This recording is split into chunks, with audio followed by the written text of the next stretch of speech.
Je propose qu'on reste du côté des Abîmes avec Richard Garnier, puisque je crois qu'il est en présence du maire des Abîmes, Éric Jalton. Oui, effectivement. Alors, simplement, je vais vous donner quand même, avant d'interroger le maire des Abîmes, les derniers résultats concernant les régionales de façon groupée. Il reste 2 seuls bureaux sur les 51 que compte ce bureau, enfin en tout cas les bureaux. Donc 49 bureaux sur 51, ça représente 12 377 suffrages exprimés. La liste conduite par Harry Chalus continue de faire accoler bien sûr en tête avec 8 320 voix sur ces 49 bureaux contre 4 057 voix à la liste conduite par Josette Borrell-Lincertin, 67,22% des suffrages exprimés pour la liste conduite par Harry Chalus. Éric Jalton, j'imagine que vous êtes un peu de ceux qui pensaient que il y a eu peut-être une erreur stratégique de commise par Josette Borrell-Lincertin. Il y a un dicton, vous nous le rappeliez tout à l'heure, un tien vaut mieux que 2 tu l'auras, c'est un peu ça? Oui, un tien vaut mieux que 2 tu l'auras. Il faut pas laisser la proie pour l'ombre. Josette Borrell-Lincertin avait une belle image, une audience dans l'opinion publique. Les sondages ont confirmé, était parmi le tiercé de tête avec moi d'ailleurs. Chalus, en termes de popularité, de confiance pour construire l'avenir du pays. Et elle aurait dû pouvoir se concentrer, je l'ai dit à plusieurs reprises, se concentrer sur ces élections départementales. OK? Et bon, elle a, je ne sais pas quels sont les conseils, préféré laisser l'ambition départementale, alors qu'elle avait tout le potentiel pour pouvoir être renouvelée, président de département, pour aller à la conquête de la région. Moi, c'était une erreur. C'était une erreur, mais elle a des capacités, la force, elle le sentait, mais il faut quand même regarder les choses de façon objective. Et en termes de campagne, y avoir fait campagne lors du premier tour uniquement sur les régionales et ne pas s'être occupé de son canton, ça aussi c'est une erreur? Forcément, puisqu'elle était à la fois tous les régionales pour être président de région, mais en même temps au départemental titulaire.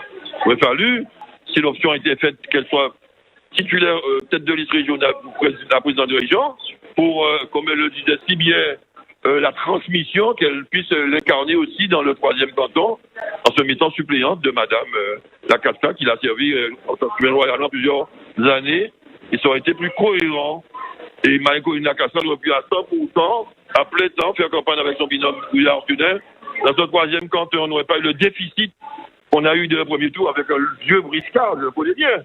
Il est avec moi, les garanties, qui a profité de cette faille politique grossière, je dirais, pour pouvoir engranger dès le premier tour et nous battre Madame Borrell et Monsieur Sioudin au 2e tour. Il n'y a pas de miracle en politique, les choses sont écrites avant les élections. Alors, les élections, c'est une parade où on gagne marginalement quelques voix par-ci par-là. On ne change pas fondamentalement ce qui est dessiné à l'avance. Alors, on ne va pas se mentir non plus, Éric Jalton. Là, vous avez un peu parlé comme président de la FRAP.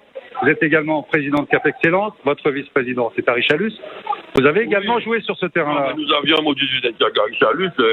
Il est premier vice-président de Cap Excellence. Moi, je suis président. On n'avait pas se crêper le chignon. Ça n'aurait pas été décent par rapport à des gens qui prétendent qu'il y avait une majorité de travail où tout le monde était dedans, y compris Harry Chalus et son groupe, Polyphone.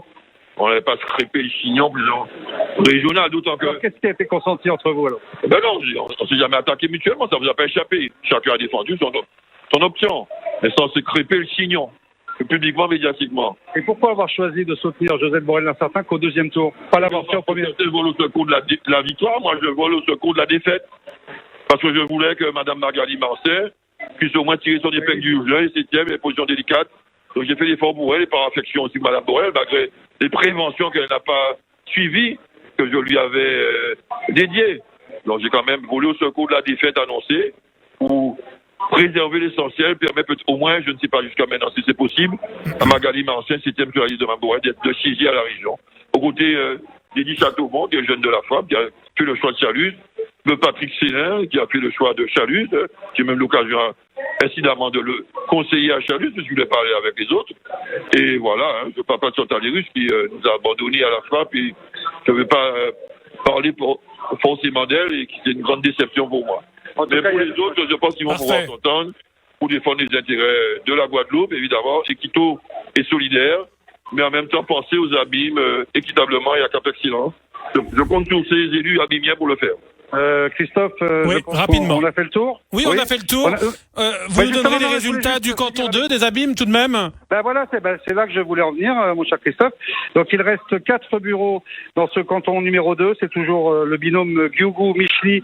Ça vous... Oui, Micheli, une belle victoire. On sait aussi, il n'y a pas de surprise. Il a fait 55% au premier tour. Il avait fait 45% au premier tour il y a 6 ans. Donc, ils étaient sur une rampe de lancement pour gagner, comme c'est le cas, brillamment ces élections au second tour.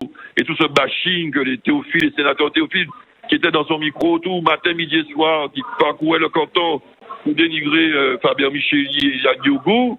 Moi, j'ai fait qu'une sonomobile une seule fois. J'ai pas besoin de moi tellement. Et ils ont gagné brillamment, pratiquement sans mon omniprésence.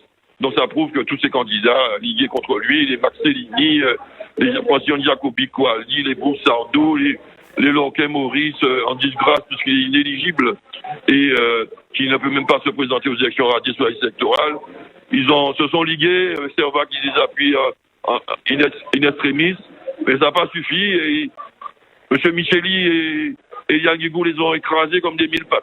Ouais, en tout cas, bon, il reste quand même 4 bureaux à officialiser, et je vous le disais, le binôme Guigou-Micheli obtient 2843 suffrages, et le binôme Boussardo-Boucard, Jacobi Coali, 2021. Voilà, mon cher Christophe. Ouais, on retiendra cette déclaration écrasée comme des mille pattes.